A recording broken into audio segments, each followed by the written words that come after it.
My name Wilson Ruffin. Okay. You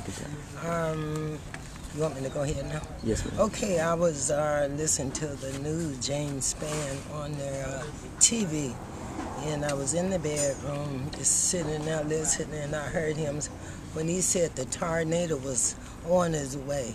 So I continued to listen to him, and when he spoke again, he said the tornado had hit 15th Street in McFarland.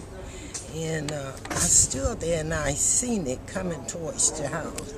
And I stood there, got almost to my home, and I turned and I ran back in the house, and my husband was sitting in the living room in the chair, a big chair there. So I told him, I said, Wilson, I said, get up, the tornado fixing to hit. He said, I'm going to sit it out. And okay, I had a cousin here from Cleveland, Ohio, and the girl and her two little boys from next door. And I grabbed them up and I shoved them in the hallway, little small hallway. And I turned around and I said to my husband again, I said, the tornado fixing to hit. He said, I'm going to sit it out.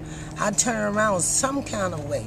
I grabbed him and I just had strength enough like to pick him up or pull him in that hallway.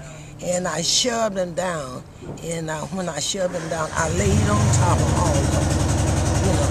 And when by the time I did that, the tornado hit.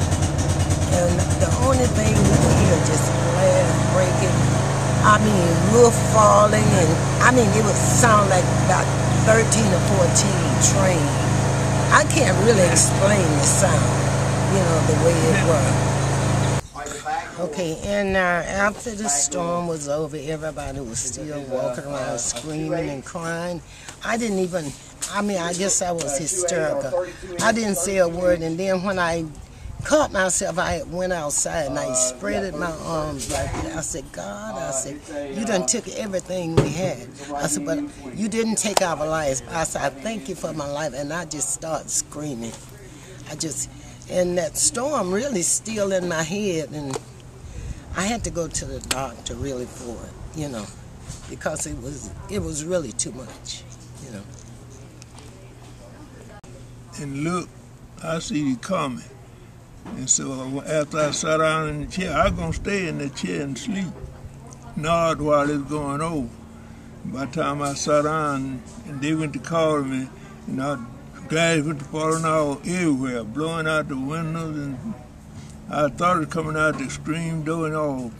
The thing went to flying over the house. I jumped up to go in the bathroom where they were, and then something hit me in the back, but it didn't hurt me. But that's where all that stuff fell. That's where we sleep at. All that stuff fell right in the bed, and it fell right where our head be. And then it had been at night, we'd have been in the bed, we wouldn't have been there. And I thought that was the last day.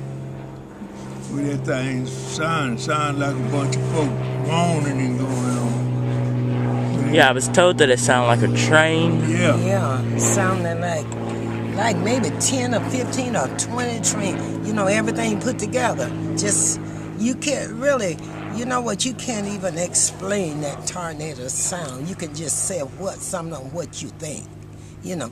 It was such sound that, you know, it is unexplainable. It's really unexplainable. And then I listened after everything got quiet, I still stayed down there to make sure it was going by.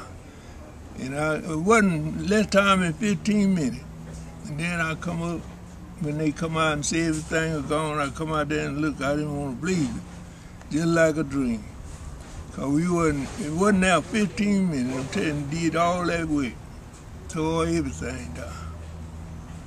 So we even know without a shadow of a doubt that God is, you know, we know that, you know. But you know, it was such drastic thing, you know, you couldn't help them.